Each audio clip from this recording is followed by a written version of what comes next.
আসসালামু আলাইকুম। নতুন আরেকটি গুরুত্বপূর্ণ একটি ভিডিও নিয়ে চলে আসলাম। ভিডিওটি না টেনে পুরো ভিডিওটি দেখেন, তাহলে বুঝতে পারবেন ব্যারিস্টার সুমন এমপির দ্বারায় আসলে অনেক উপকার হয়েছে। উনি কত টাকা বেতন পায় এটা ফেসবুকে লাইভে সে প্রকাশ করছে, কিন্তু সে প্রকাশ করার কারণে দেখেন আজকে যারা ইউনিয়ন মেম্বার চেয়ারম্যান যারা আছেন তাদের কিছু গোপন তথ্য ফাঁস হয়েছে, সেটা আপনাদের মাঝে জানানোর চেষ্টা করব। পুরো ভিডিওর মাঝে থাকেন। এমনই গোপন তথ্য ভিডিওটি যদি টেনে দেখেন তাহলে বুঝতে পারবেন না। তারা সংসদে এরকমই কথা জানাইছে সংসদ মাননীয় স্পিকারকে, যে আমরা যখন ইলেকশন আসে তখন আমরা লাখ লাখ টাকা খরচ করে থাকি। এই লাখ লাখ টাকা খরচ করে হেরে আমরা নির্বাচনে পাশ করি। আমরা যে বেতন পাই সে বেতনে আমাদের পকেট খরচাও চলে না। তাহলে তারা কি করবে, তাদের কী উপায়? সে যুক্তি তারা সংসদে দেখেছে যে আমরা যে বেতন পাই এই বেতনে তো আমাদের আসলে চলে না, কারণ আমরা লাখ লাখ টাকা নির্বাচনে খরচ করে থাকি। এখন আমার কথা যে আপনারা লাখ লাখ টাকা খরচ করবেন কেন? আপনি যদি এলাকার ভালো কাজ করে থাকেন আপনাদের এত টাকা খরচ করতে হবে না। নির্বাচনে দাঁড়ালে আল্লাহর রহমতে আপনার গ্রামের লোক যারা তারা আপনার ভোট দিব, কোনো টাকা খরচ করতে হবে না। আপনারা লোভে পড়ে প্রতিদ্বন্দ্বী যারা দাঁড়ায় তাদের উপরে বেশি করে টাকা ছিড়াবেন নির্বাচনে পাশ করার জন্য। পাশ করেই গরিব মানুষের দিকে তাকাবেন না, এত টাকা খরচ করতে হবে।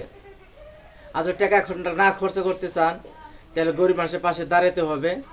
গরিব মানুষের রাস্তাঘাট ভালো করে দিবেন। আপনাদের এমনি ভোট দেবো, টাকা পয়সা খরচ করে নেবো না, এটা আমার কথা। কি ভাই, কথা কি ঠিক আছে? অবশ্যই কমেন্ট করে জানাবে যে আমার কথাটা ছড়ে গেছে কিনা। তাহলে ইউনিয়ন মেম্বার চেয়ারম্যানরা কি কথা সংসদে বলছে চলুন আমরা সেটা জেনে আসি। ভিডিওটি মনোযোগ দিয়ে দেখুন।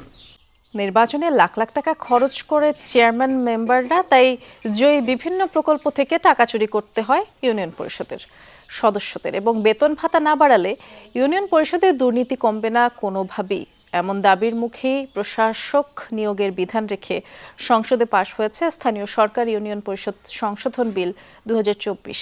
নানা পয়েন্টে আপত্তি জানিয়ে জনমত যাচাইয়ের কমিটিতে প্রেরণের প্রস্তাব দেন কয়েকজন এমপি, কিন্তু কণ্ঠ ভোটে সেসব নাকচ হয়। স্থানীয় সরকারের সবচেয়ে প্রান্তিক শাখা হলো ইউনিয়ন পরিষদ, যেখানে সাধারণ মানুষকে নানাভাবে সেবা দিয়ে থাকেন ইউপি সদস্যরা। সংসদে ইউনিয়ন পরিষদ সংশোধন বিল 2024 উত্থাপন পরবর্তী কার্যক্রমে এমপিরা বলেন, যে বেতন ভাতা দেয়া হয় তাতে মানবেতর জীবনযাপন করেন চেয়ারম্যান থেকে শুরু করে চৌকিদাররা। আজকে একটা চেয়ারম্যান নির্বাচন করতে লক্ষ লক্ষ টাকা খরচ, তারপর তার মাথা খারাপ হয়ে যায়। তখন তারা ভিজিপের কার্ড বিক্রি করে, চেয়ার বিক্রি করে, অমুক বিক্রি করে, এইগুলো বিক্রি করে তারা এই খরচ পোষাবার চেষ্টা করে।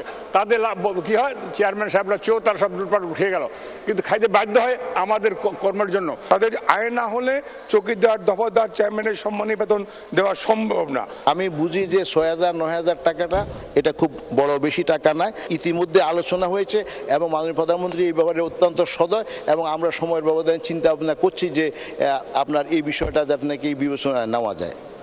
বিলটিতে ইউনিয়ন পরিষদের সচিবের নাম বদল করে প্রশাসনিক কর্মকর্তা রাখা হয়েছে, নতুন করে যুক্ত করা হয়েছে প্রশাসক নিয়োগের বিধান। এসব বিধানকে অগণতান্ত্রিক বলে মন্তব্য করেন কোনো এমপি। উত্থাপিত আইনে প্রশাসক নিয়োগের যে বিধান করা হয়েছে, আমি এই বিষয়টির মনে করি যে এটা গণতান্ত্রিক প্রক্রিয়ার সঙ্গে সাংঘর্ষিক। একটা নতুন ইউনিয়ন পরিষদ যদি এখন গঠিত হয় তাহলে সেখানে তাৎক্ষণিকভাবে নির্বাচন করে ফেলা সম্ভব নয়। সে কারণে সেখানে প্রশাসক নিয়োগ করাটা, সাময়িকভাবে নির্বাচন হওয়া পর্যন্ত প্রশাসক নিয়োগ করাটা, এটা কোনোভাবে আইনের সাথে সাংঘর্ষিক বলে আমি মনে করি না। বাছাই কমিটিতে প্রেরণ আর জনমত যাচাইয়ের প্রস্তাবের পাশাপাশি নাকচ হয় সংশোধনী প্রস্তাবও। পরে কণ্ঠ ভোটে পাশ হয় ইউনিয়ন পরিষদ সংশোধন বিল 2024। জয়যুক্ত হয়েছে। অতএব স্থায়ী কমিটি। শরীফুল ইসলাম খান, যমুনা নিউজ, ঢাকা।